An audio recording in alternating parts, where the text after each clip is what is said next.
Hi viewers, welcome to our channel. ప్రస్తుతం మనతో పాటు సీనియర్ జర్నలిస్ట్ దాము బాలాస్ అన్న వారితో మాట్లాడారు. నమస్కారం సార్. సార్, అనంతపూర్ దగ్గర ఎస్ఆర్ఎంటీ కాలేజీకి చెందిన బీటెక్ చదువుతున్న అమ్మాయి సూసైడ్ చేసుకుంది.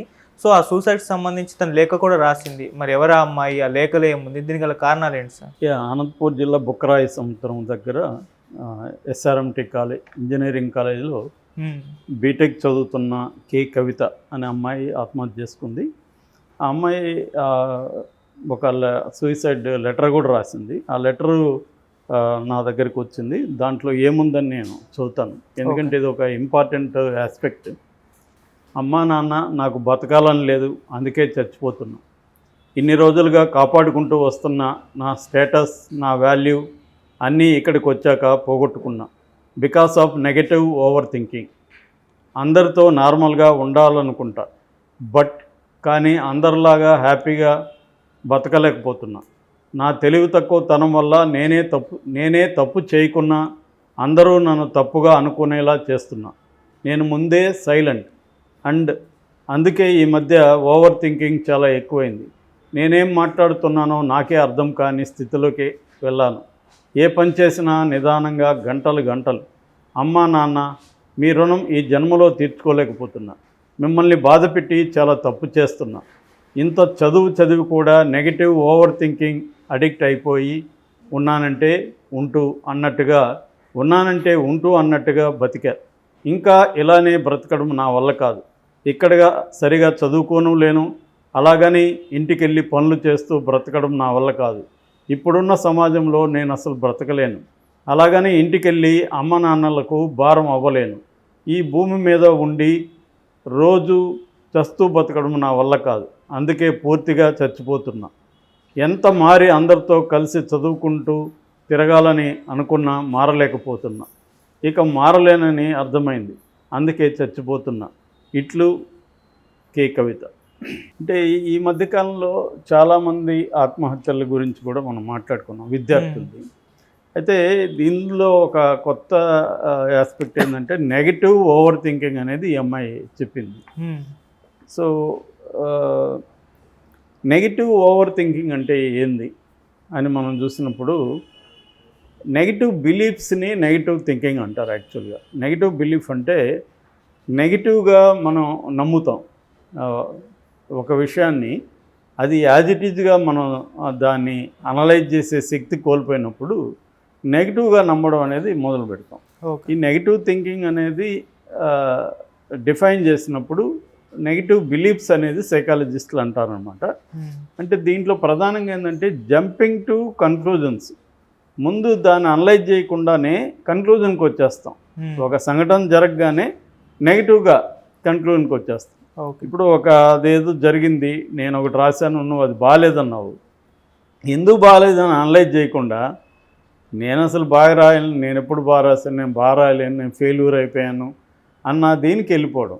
అసలు దాంట్లో ఏది బాగుంది, ఏది బాగాలేదు, ఎందుకు బాగాలేదు, నీ అభిప్రాయాన్ని నేను ఏకీపించాలా లేదా, నువ్వు ఎక్స్పర్టా దీన్ని తేల్చడానికి, ఇవన్నీ అనాలిసిస్లో ఉంటాయి.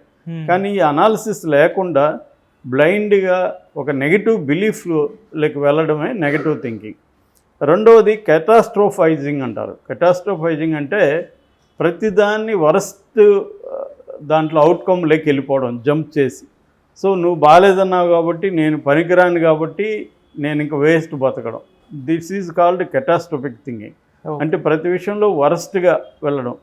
ఇప్పుడు కెమెరా సరిగా చేయలేదు నువ్వు అన్నాను అనుకో, నేను కెమెరామెన్కి పనికిరాను, దేనికి పనికిరాను అనే దానికి వెళ్ళిపోవడం. ఇక్కడ దీంట్లో నేను కెమెరా కరెక్ట్గా పెట్టానా లేదా, ఎందుకు పెట్టలేదు, ఏం ఫెయిల్ అయింది అనేది థింక్ చేయకుండా దాని వరస్ట్ అవుట్కమ్ ఏముంటుంది అంటే, నేను కెమెరామెన్కి పనికిరాను, నాకు ఎవడు ఉద్యోగం ఇవ్వడు, నేను ఇంకా ఊర్లోకి పోతే అవమానం. దీన్ని కెటాస్ట్రోఫైజింగ్ అంటాం. అంటే ప్రతి దాంట్లో వరస్ట్ సిచ్యువేషన్కి జంప్ చేయడం. ఇక ఓవర్ జనరలైజేషన్ అంటే మామూలుగా ఇందాక చెప్పింది అది కూడా పర్టికులర్ విషయాన్ని పర్టికులర్గానే చూడకుండా జనరలైజ్ చేసుకోవడం. నువ్వేదో ఈరోజు ఏంటి డల్గా ఉన్నావు అని ఎవరైనా అడిగారు అనుకో, ఈ డల్గా ఉన్నాడు, నేను బాగాలేదన్నాడు, నేను అందంగా లేదన్నాడు, నేను దేనికి పనికిరాను, అందుకే జనంలో వెళ్ళకూడదు, బుద్ధి లేక వచ్చాను, ఇలాగా థింక్ చేయడం. సో అక్కడ పర్టికులర్గా అతను ఎందుకు అన్నాడు, మనకి డల్గా ఎందుకు లేదు, రాత్రి నిద్ర సరిపోలేదా ఏంటి, దాన్ని అనలైజ్ చేయకుండా, ఆ పర్టికులర్ సిచ్యువేషన్ అనలైజ్ చేయకుండా దాని నుంచి ఓవర్ జనరలైజేషన్లకి వెళ్ళిపోవడం. తర్వాత షుడ్ ఎలిమెంట్ అంటారు. షుడ్ ఎలిమెంట్ అంటే ప్రతి దాంట్లో చాలామంది ఏం చేస్తారంటే, మన చుట్టూ ఉన్నోళ్ళు యూ షుడ్ డూ ఇట్ అంటే నువ్వు ఇలా చేసి ఉండాల్సింది, నువ్వు అలా చేసి ఉండాల్సింది అనేది మాట్లాడతారు. దానివల్ల మనం అలా చేసి ఉండాలేమో, మనం చేయలేదు, ఫెయిల్యూరు అనే దానికి వెళ్ళిపోతాం. అలాగే ఎందుకు చేయాలి, ఇలాగే చేస్తే తప్పేంటి అనే అనాలిసిస్ మనకి రాదనమాట ఈ నెగిటివ్ థింకింగ్ వాళ్ళకి. అట్లాగే ఎమోషనల్ రీజనింగ్లోకి డామినేట్ చేస్తుంది ఎమోషనల్ రీజనింగ్.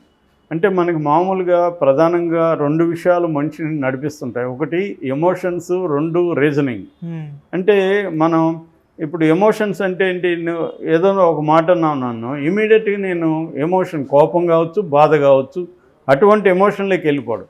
అట్లా కాకుండా రీజనింగ్ అప్లై చేస్తే ఇతను ఎందుకు ఈ మాట అన్నాడు, ఇతనికి నా మీద ఏమైనా జలసీగా అన్నాడా, లేకపోతే మంచిగానే అన్నాడా, ఇందులో నిజముందా లేదా అనేది ఆలోచించకుండా, అంటే థింకింగ్ని అప్లై చేయకుండా ఎమోషన్ డామినేట్ చేస్తుంది. ఇది కూడా నెగిటివ్ థింకింగ్కి కారణం అనమాట. So personalisation and blame. Personalisation అంటే నువ్వు ఎవరినో అన్నావు కానీ అది నాకు అప్లై చేసుకోవడం, ఇతను నన్నే అన్నాడు అని అప్లై చేసుకోవడం.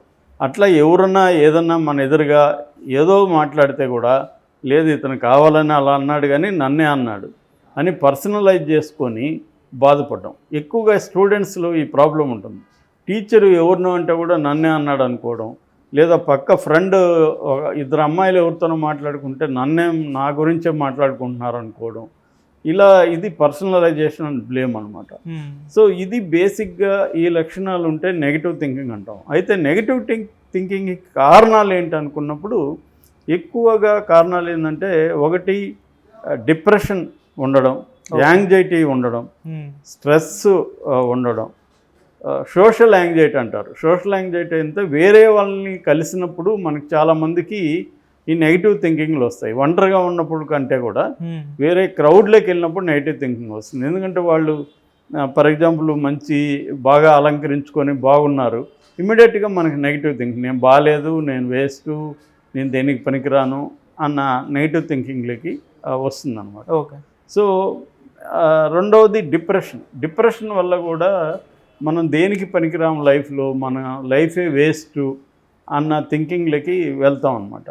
ఇక స్ట్రెస్ వల్ల కూడా ప్రెషర్ పెరుగుతుంది. ఇంకొక బలమైన కారణం ఏంటంటే లో ఎస్టీమ్ అండ్ లో కాన్ఫిడెన్స్. తన మీద తనకి కాన్ఫిడెన్స్ లేనప్పుడు, లో ఎస్టీమ్, తన మీద తనకే రెస్పెక్ట్ లేనప్పుడు కూడా నెగిటివ్ థింకింగ్ ఉంటుంది. అయితే ఇది కామనే, నెగిటివ్ థింకింగ్ ఉండడం అనేది అందరిలో కూడా ఏదో ఒక స్టేజ్లో ఎంతో కొంత నెగిటివ్ థింకింగ్ లేని వాళ్ళు ఎవరు ఉండరు.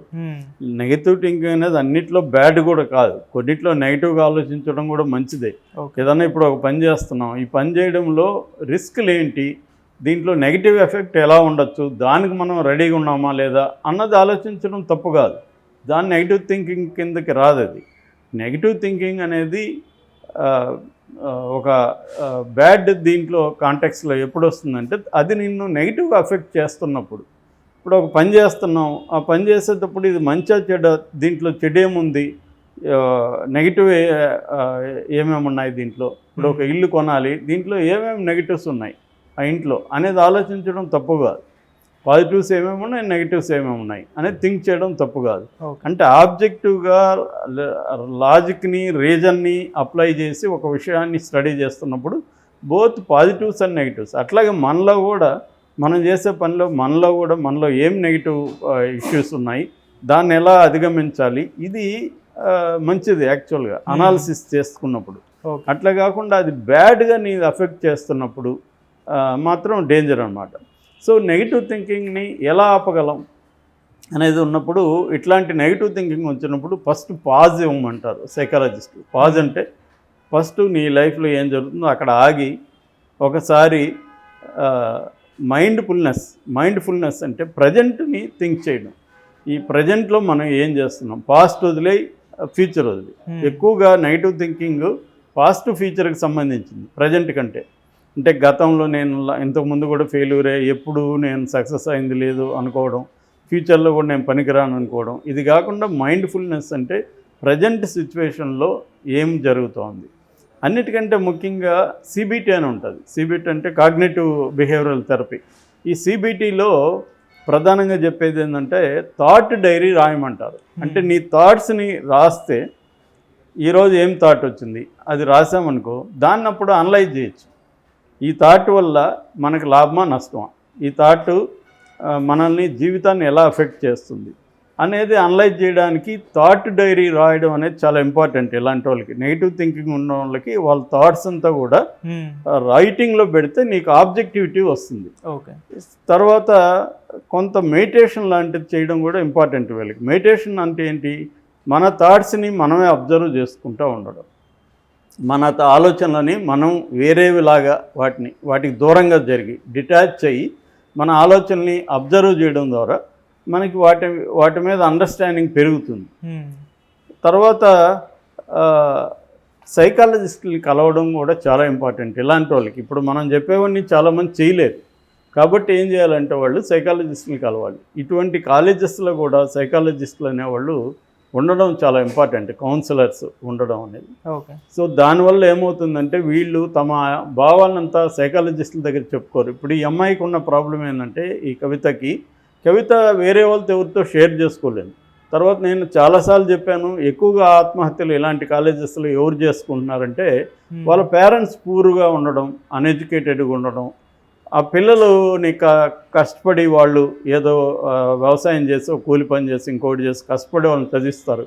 ఈ పిల్లలకి పేరెంట్స్ మధ్య గ్యాప్ విపరీతంగా ఉంటుంది. They cannot share with their thoughts with the parents అని. ఇప్పుడు ఈ అమ్మాయి కూడా వాళ్ళ నాన్నకు ఫోన్ చేసి నాకు ఇక్కడ చదవడం ఇష్టంగా లేదు, ఇబ్బందిగా ఉంది, నేను ఇంటికి వస్తానంటే ఆయన నాకు ఇప్పుడేవో పనులు ఉన్నాయేమో 2 రోజులాగా నేను తీసుకొస్తాను అన్నమాట. మామూలు ఎడ్యుకేటెడ్ పేరెంట్ అయితే ఇమ్మీడియట్గా అటెండ్ అవుతాడు. అసలు ఏంటి నీ ఎందుకు చదవడం ఇష్టం లేదు ఏంటి అని అడుగుతాడు. ఈయన అడగలేకపోయాడు పేరెంట్. ఈయనకి అవేమీ తెలియదు. వాళ్ళ అమ్మ నాన్న అంటున్నారు అదేమి జరిగిందో మాకు తెలియదు సార్ అంటున్నారు. అంటే ఆ గ్యాప్ ఉన్న వాళ్ళు పిల్లలకి ఏముండదంటే హయ్యర్ ఎడ్యుకేషన్ పోయినప్పుడు వాళ్ళు ఆ సోషల్ సెగ్రిగేషన్లో వెనకబడిపోతారు. మిగతా వాళ్ళు వీళ్ళకంటే సోషల్ స్టేటస్ అది బాగుంటుంది. వీళ్ళు దానివల్ల వీళ్ళకి ఒక సెల్ఫ్ ఎస్టీమ్ అనేది, అందుకని అనింది అమ్మాయి, ఎంతవరకు కాపాడుకున్న వాల్యూ ఇక్కడికి వచ్చి నాకు పోయిందని. అది కారణం అదే అనమాట. దానివల్ల కాలేజీలో సైకాలజిస్టు కౌన్సిలర్లు ఉండడం ఇంపార్టెంట్. వాళ్ళైతే ఇట్లాంటి విషయాల్ని వాళ్ళకి ఎక్స్ప్లెయిన్ చేస్తారు. ఇదమ్మా నీ ప్రాబ్లం, నువ్వేం ఫీల్ కావద్దు, నువ్వు నిజానికి వాళ్ళకంటే బెటరు, వాళ్ళకి ఆ బ్యాక్గ్రౌండ్ ఉంది, వాళ్ళు వచ్చారు, నీకు ఏ బ్యాక్గ్రౌండ్ లేకుండా నువ్వు వచ్చావంటే you are greater than them, you are better than them అనేది అర్థం చేయించినప్పుడు వీళ్ళ సెల్ఫ్ ఎస్టీమ్ పెరుగుతుంది. కానీ అలాంటి అర్థం చేయించే వాళ్ళు లేకపోతే కాలేజీలో ఎవరు చేయగలరు? అందుకని నేను ఇచ్చే సలహా ఏంటంటే ఇటువంటి స్టూడెంట్కి జస్ట్ మీరు గూగుల్కి వెళ్ళి సైకాలజిస్టుల్ని సంప్రదించండి. ఈవెన్ ఆన్లైన్లో కూడా కన్సల్టెన్సీ ఉంటుంది. మీ ప్రాబ్లమ్స్ని చెప్పడం ఇంపార్టెంట్, షేరింగ్ ఈజ్ ఇంపార్టెంట్. దాన్ని టాకింగ్ క్యూర్ అంటారు. మాట్లాడడం ద్వారానే క్యూర్ అవుతుంది. కాబట్టి విద్యార్థులు ఇలాంటి ప్రాబ్లమ్స్ని ఎదుర్కొన్నప్పుడు వాళ్ళు సింపుల్గా మీకు ఎవరికి చెప్పుకోలేకపోతే సింపుల్గా గూగుల్కి వెళ్ళి సైకాలజిస్టులను కొట్టి బెస్ట్ సైకాలజిస్టులు అనంతపూర్ లేకపోతే హైదరాబాదు కొడితే వాళ్ళకి మీరు మినిమల్ ఫీజు ఇస్తే వాళ్ళు they can talk to you, మీ సమస్యకి పరిష్కారం దొరుకుతుంది. Okay, thank you sir.